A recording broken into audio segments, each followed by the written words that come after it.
नमस्कार। स्वागत है आपका एक झलक इतिहास की में। दोस्तों, इतिहास हमें समय की परतों के नीचे दबे रहस्यों से मिलाता है। क्या एक पूरा शहर अपनी पूरी भव्यता के साथ एक रात में समुद्र में समा सकता है? क्या कोई नगरी सचमुच में सोने की हो सकती है? आज हम बात करेंगे एक ऐसी ही राजधानी की जिसका निर्माता कोई राजा नहीं बल्कि स्वयं भगवान थे। आज हमारी खोज का विषय है द्वारका, भगवान श्री कृष्ण की वो नगरी जो सिर्फ एक कथा नहीं बल्कि एक खोया हुआ इतिहास है। कहानी शुरू होती है मथुरा से। करीब 5000 साल पहले कंस का वध हो चुका था, लेकिन उसके ससुर मगध के राजा जरासंध के 17 बार के निरंतर आक्रमणों ने यादवों को अशांत कर दिया था। भगवान श्री कृष्ण ने ये समझा कि युद्ध से ज़्यादा ज़रूरी है अपने लोगों को शांति और सुरक्षा देना। उन्होंने मथुरा छोड़ दी और गुजरात के पश्चिम तट पर, जिसे प्राचीन काल में कुशस्थली कहा जाता था, एक नए शहर की नींव रखी। मान्यता है कि श्री कृष्ण के आह्वान पर देवताओं के वास्तुकार विश्वकर्मा जी स्वयं आए और उन्होंने केवल कुछ ही दिनों में समुद्र के किनारे एक चमत्कार कर दिया। एक ऐसा शहर जो अकल्पनीय था।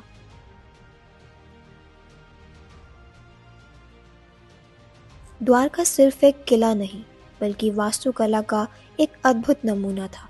ग्रंथों में इसका वर्णन सोने की नगरी के रूप में मिलता है। विशालकाय दीवारें जो इसे अभेद्य बनाती थी, भीतर मीलों तक फैली सड़कें और उन पर खड़े थे भव्य महल। सोचिए, यहाँ के मुख्य द्वार पर स्वयं गरुड़ का चिन्ह अंकित था। कहा जाता है कि श्री कृष्ण की 16,108 रानियों के महल थे जो कोरल के खंभों पर टिके थे। ये सिर्फ एक राजधानी नहीं थी, ये एक विशेष केंद्र था। ये एक विशाल बंदरगाह था जहाँ से जहाज दूर दूर के देशों से व्यापार करते थे। यहाँ उस युग की सबसे विकसित और वैभवशाली नगरी थी। पर क्या इतना वैभव टिक पाता है? हर स्वर्ण युग का एक अंत होता है। महाभारत के युद्ध के 36 साल बाद यदुवंशियों में आपसी फूट पड़ गई और ऋषि मुनियों के श्राप के कारण उनका पतन शुरू हुआ। जब भगवान श्री कृष्ण ने अपने शरीर का त्याग किया तो यह द्वारका नगरी के डूबने का संकेत था। कहते हैं श्री कृष्ण के देह त्यागने के 7वें दिन समुद्र ने शहर को निगलना शुरू कर दिया।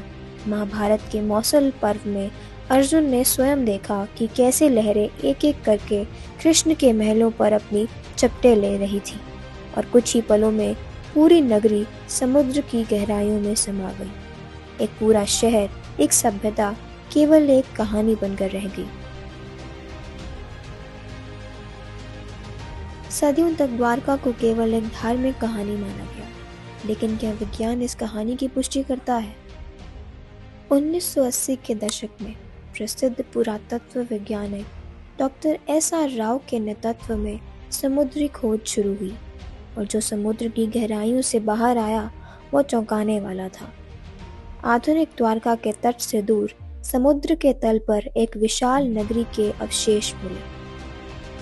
वहाँ पत्थर के बड़े बड़े ब्लॉक, एक मजबूत किलेनुमा दीवार की नींव और एक योजनाबद्ध तरीके से बने शहर के ढांचे मौजूद थे। सबसे निर्णायक सबूत थे विशाल पत्थर के लंगर और एक प्राचीन बंदरगाह की गोदी। इन सबूतों ने साबित किया कि ये सिर्फ कोई छोटी मोटी बस्ती नहीं बल्कि एक विशाल और अत्यंत पुराना बंदरगाह शहर था। इन अवशेषों की काल निर्धारण ने भी इसे 3000 ईस्वी पूर्व या उससे भी पुराना सिद्ध किया है, जो पौराणिक मान्यताओं के समय से मेल खाता है। यानी जो हम अब तक कथा मानते आए थे वह वास्तव में इतिहास था जो समुद्र के नीचे सोया हुआ था। आज की द्वारका, जो हमारे 4 धामों में से एक है, हमें अतीत से जोड़ती है। वहाँ का भव्य द्वारकाधीश मंदिर इसी 7वीं बार बसी नगरी में खड़ा है। द्वारका हमें ये बताती है कि इतिहास और आस्था की डोरें हमेशा एक दूसरे से बंधी होती हैं। एक झलक इतिहास की में आज बस इतना ही। अगले एपिसोड में फिर मिलेंगे। धन्यवाद।